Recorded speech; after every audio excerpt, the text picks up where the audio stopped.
In the early hours of a cold and silent morning in the dense forest just outside the small French village of Saint-Lô in 1944,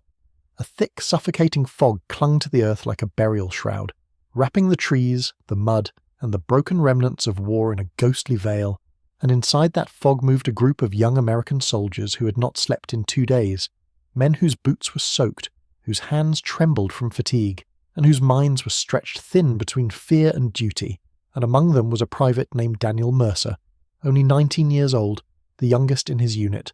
a quiet farm boy from Nebraska who had barely ever left his hometown before being shipped across the ocean into the middle of history's bloodiest conflict. And as the men moved forward in a staggered line through the trees, their breath visible in pale clouds, their rifles held tightly to their chests, they had no idea that less than 50 yards ahead of them, hidden in the brush, behind fallen logs and inside shallow foxholes,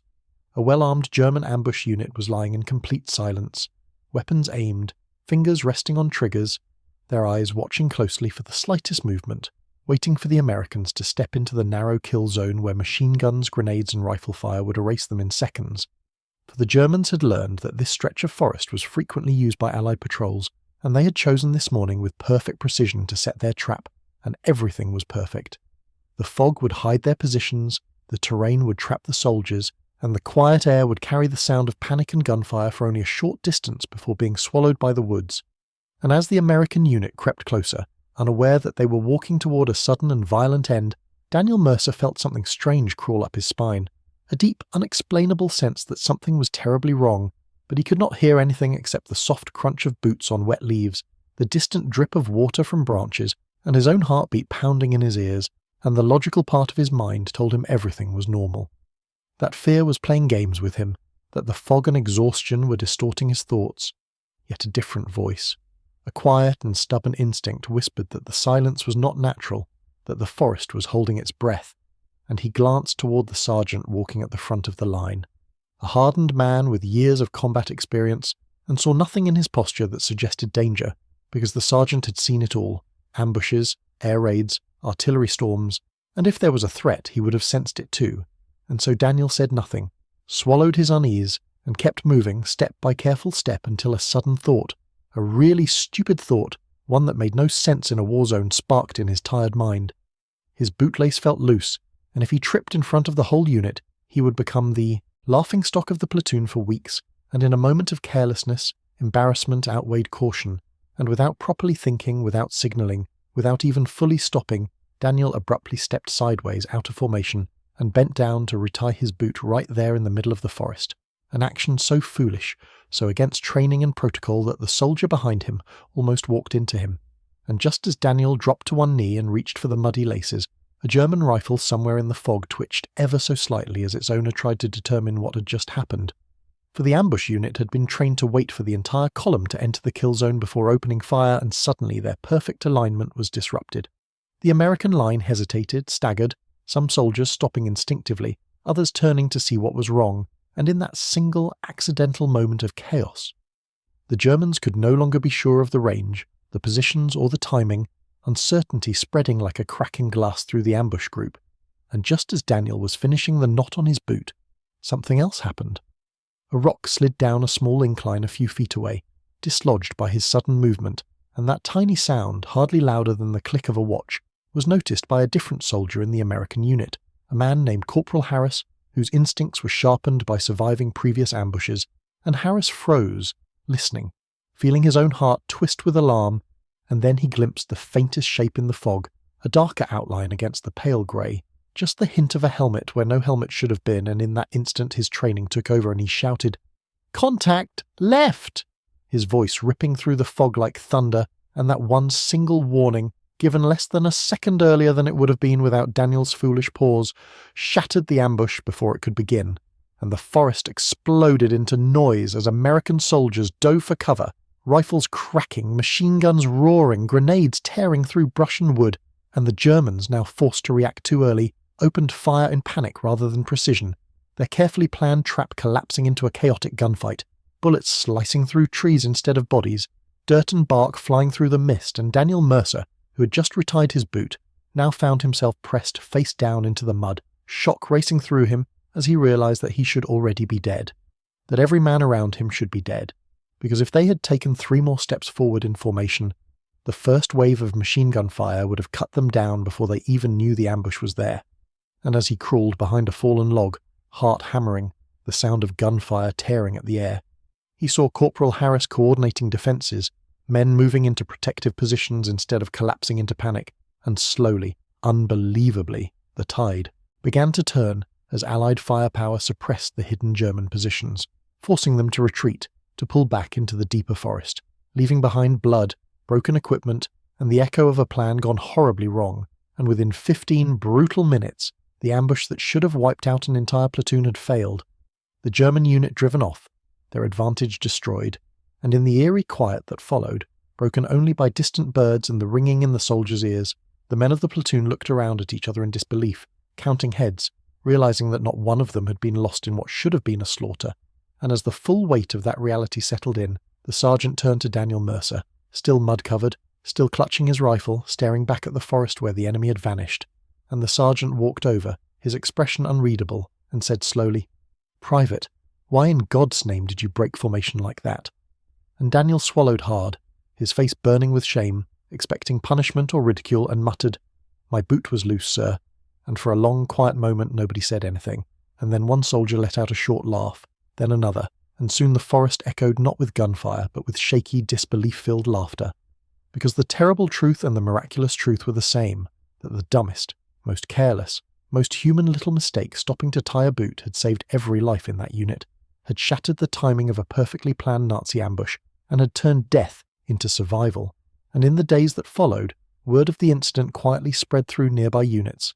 not as an official report, not as a decorated act of heroism, but as a strange, almost unbelievable story, passed from soldier to soldier in hushed voices, about a kid who stayed alive because he didn't want to trip, about the ambush that never was, and about how sometimes, in the middle of war's brutal logic, the smallest, most ridiculous action could alter the path of fate itself. And Daniel Mercer never received a medal, his name was never written in a headline, but long after the war ended, long after the uniforms were folded away and the rifles rusted, dozens of men returned home to families, to children, to peaceful lives, all because in a silent forest in 1944, one exhausted, frightened young soldier made what everyone first thought was the stupidest move of his life. Miles away from where Daniel Mercer and his unit struggled to process their miraculous survival, hidden behind a heavily camouflaged ridge, inside a partially collapsed stone farmhouse that had been converted into a temporary command post, a German lieutenant named Karl Weiss stared in stunned silence at a muddy field radio as fragmented reports from his men crackled through the static, and each broken, terrified voice that reached him told the same impossible story: a perfectly positioned ambush had failed. American soldiers, who should have been erased in seconds, had somehow broken formation at exactly the wrong moment for the Germans, and the exact right moment for themselves, disrupting calculated lines of fire, throwing off range markers, and forcing trained soldiers into sudden, uncoordinated engagement. And as Karl absorbed this information, a tight anger burned behind his eyes, not toward the enemy, but toward fate itself, because every detail of the operation had been studied, mapped, rehearsed, and revised over and over again. The terrain had been scouted, escape routes prepared, timing synchronized, and never once in war did things collapse due to something as ridiculous as one man stopping to tie his boot.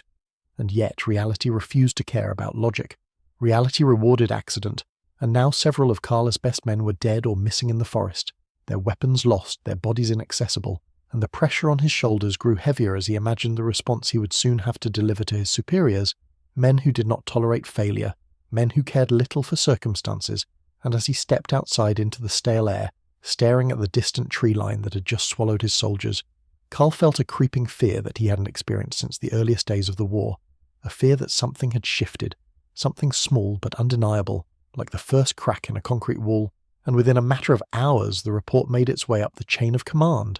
beyond the forest, beyond the field units, beyond the local officers, until it finally reached a high-ranking German general stationed in a reinforced command bunker miles away, a man known for his ruthless efficiency and complete belief that German strategy was superior to all others. And when he read the brief report, his fingers tightened on the paper, his expression twisting into something darker than anger, because this was not a defeat brought by overwhelming force, not a surrender after a prolonged siege, not an air raid from unseen bombers, but the collapse of an ambush that should have been mathematically perfect, An unpredictability like that was something he could not control.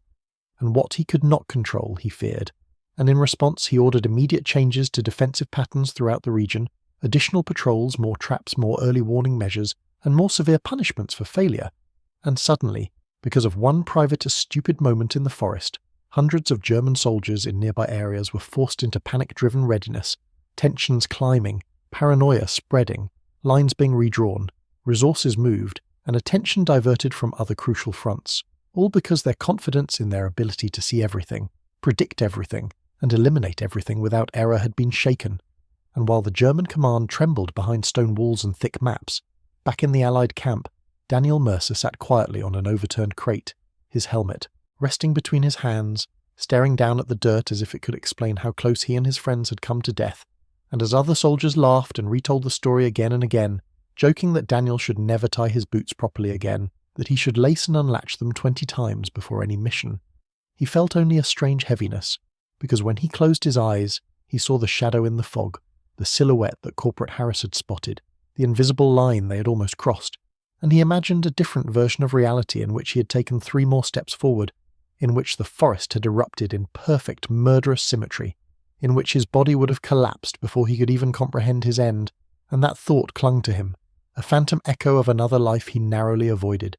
And that night, as men around him tried to sleep, he sat awake, listening to distant artillery, wondering how many other soldiers were out there at that very moment, frozen on the edge between survival and oblivion, waiting for some random, meaningless, absurd detail to decide their fate. And the next morning, the unit received new assignments, but the atmosphere had changed. There was a quiet respect circulating around Daniel, not because he was seen as a hero, but because he represented something strange, something unexplainable, a reminder that war was not just strategy and power, but chaos and coincidence. And as they prepared to move out again, the sergeant quietly pulled Daniel aside, his voice lower, more serious than before, and said, "You don't understand this yet, son, but you disrupted more than an ambush out there, you disrupted their confidence." And Daniel didn't know what to say, because how could he explain that he never meant to disrupt anything at all, that he had just been scared of tripping in front of the others, and yet the world had twisted that tiny worry into a ripple that was now spreading outward across battle lines, and that ripple moved faster than anyone could see, because rumours began passing through both sides. Allied troops spoke about a mysterious missed ambush that made the Germans look sloppy. German troops whispered about American patrols that seemed to sense traps before they were sprung, and suddenly hesitation crept into enemy movements, and in warfare hesitation was as deadly as a bullet, and as days passed, that forest near St. Lo remained eerily undisturbed, as if both sides were afraid of what it represented, avoiding it, circling around it, reluctant to step into the place where logic had broken. And Daniel could not stop thinking about how simple it really was. One moment of human imperfection had robbed a machine-like plan of its perfection. And as he walked through other villages, other fields, other abandoned structures that carried the scars of fighting, he began to realize that history was not always shaped by generals or heroes, but often by tired boys making careless choices, by stones knocked loose, by boots untied, by breaths taken a second too early or too late, and somewhere deep inside him, that realization built into a question far larger than himself, a question about fate, about destiny, about whether someone or something had intervened that day, or whether chaos itself had chosen to spare them, and no matter how hard he tried, there was no answer. Only the knowledge that the world he was still breathing in had once been nothing more than a thin possibility, and on the German side that same unanswered question twisted in the minds of surviving soldiers, men who replayed the failed ambush again and again in their thoughts, examining angles, distances, seconds, trying to locate the point at which reality had slipped through their fingers, and every time they returned to that instant it led back to something impossible to account for in their training. A random kneeling figure in the fog, a formation broken at the wrong moment, a scientific plan shattered by a human instinct, and that made them uneasy, because they could prepare for bullets, bombs and tanks. But how could they prepare for randomness? How could they defend against accident? And in that unease lay the true damage caused by Daniel Mercer's stupid move, damage that went far deeper than any physical injury, damage that ate away at certainty, discipline, and the illusion of control. And as the war continued to rage around them, that single incident in the forest became a kind of unspoken myth, a silent fracture in the logic of the battlefield, a reminder that even the most carefully drawn strategies could be undone by something as small as a loose shoelace. And somewhere in this widening fog of uncertainty, a new, Far greater confrontation was already forming, one that would test everything Daniel thought he knew about luck, about courage, and about the thin, invisible line that separated the living from the dead. As the days bled into weeks and the relentless advance of the Allied forces carved deeper into occupied territory, the strange tension born in that quiet forest near St. Lo followed Daniel Mercer like an invisible shadow, an unspoken presence that clung to him in ruined villages, across shattered fields, and through nights that were never truly dark because the glow of distant fires and flares painted the horizon in a permanent flickering red. And while new orders came, and new dangers replaced old ones, there was something in the air now, something different from before, because Daniel was no longer just another faceless infantryman, moving with the tide of war. He had become a silent symbol to the men around him, a reminder that fate did not always follow rules, and that sometimes survival was earned not through brilliance or bravery, but through an almost absurd, ordinary mistake. And yet fate, as if seeking balance, was not finished with him. Because one evening, as the unit was assigned to move through the remains of a half-destroyed industrial zone on the outskirts of a bombed-out town, Daniel felt that same familiar unease settle deep inside his chest, the same whisper of warning that had come to him in the fog. Only this time there was no loose bootlace, no noticeable reason, just a tightening in his gut as the men advanced between skeletal factory walls and piles of twisted metal, their footsteps echoing through the hollow structures.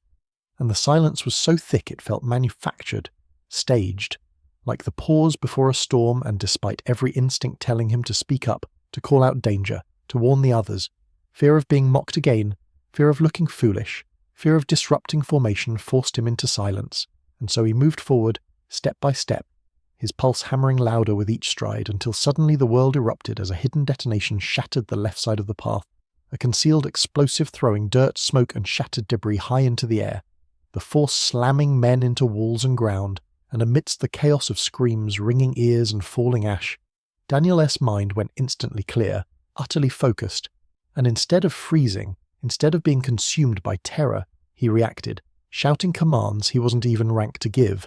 directing men to cover, pulling one wounded soldier behind broken concrete, signalling another to return fire toward a shape he had glimpsed in the haze, and by some strange transformation, the same randomness that once saved him now armed him with certainty.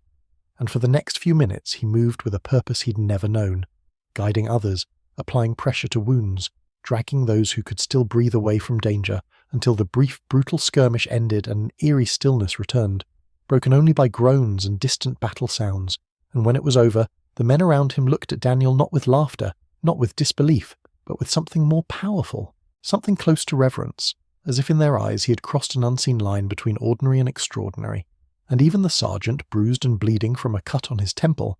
placed a hand on Daniel's shoulder and said, "It wasn't just luck today."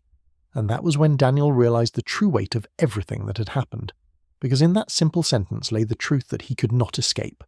The truth that his so-called stupid move had not only saved his unit, it had changed him. It had forced him to see war differently, to understand that life did not always hinge on perfect planning or heroic intention, but on action, awareness, and the willingness to listen to something deeper than fear. And word of his composure during that ambush spread just as quickly as his earlier mistake had, weaving his name quietly through different units, turning him into a story told in half-whispers beside campfires and mess tables, not as a legend of violence, but as a living proof that even the smallest, least expected soul could tip the scales in moments that mattered most, and somewhere behind enemy lines. German officers, already shaken by a pattern of collapsing ambushes and broken expectations, received yet another report of an Allied unit surviving what had been calculated as an impossible scenario, and in the recesses of their command rooms that old doubt returned stronger than before, carving into discipline, poisoning confidence, and making hardened men question the very predictability of war. And as Berlin demanded results and control, the frontline soldiers felt only the growing realization that something unseen was working against them, that the battlefield itself was no longer obeying logic, and this subtle, psychological fracture did more than any bomb ever could, because it weakened resolve, it infected decisions, and it created hesitation where certainty was required. And once again, without knowing it, Daniel Mercer had rippled across a world far larger than himself. And when the war finally drew to a close, and the guns were silenced, and soldiers slowly found their way back to the lives they had left behind, Daniel returned to Nebraska, to the flat fields, the endless sky, and a life that felt strangely too quiet, and for many years he spoke little of what he had seen, what he had done, what had almost happened. But late at night, when the wind passed through the tall grass and the world went still, memories of foggy forests and shattered buildings crept back into his mind, and he would sit on his porch staring out into the darkness, thinking of the men who never made it home, thinking of the fragile thread that had kept him breathing. And he would glance down at his old work boots, worn and cracked with age, and be reminded that history, real history, the history that shapes lives and nations, is not always born in grand strategy rooms or declared by powerful men. Sometimes it is born in the quiet second when a scared 19-year-old decides to tie his boot, and because of that simple, foolish human act, dozens of families were spared funerals, dozens of children grew up with fathers who would have otherwise vanished into a nameless battlefield, and somewhere out there, in the long, silent stretch of time that followed the war, the world continued to turn, shaped in part by a moment so small that nobody would ever record it in an official report, and yet its impact echoed beyond recognition, proving that even the most ridiculous choice made by the most ordinary person can interrupt death, can fracture fate, and can quietly, invisibly, change the course of history forever.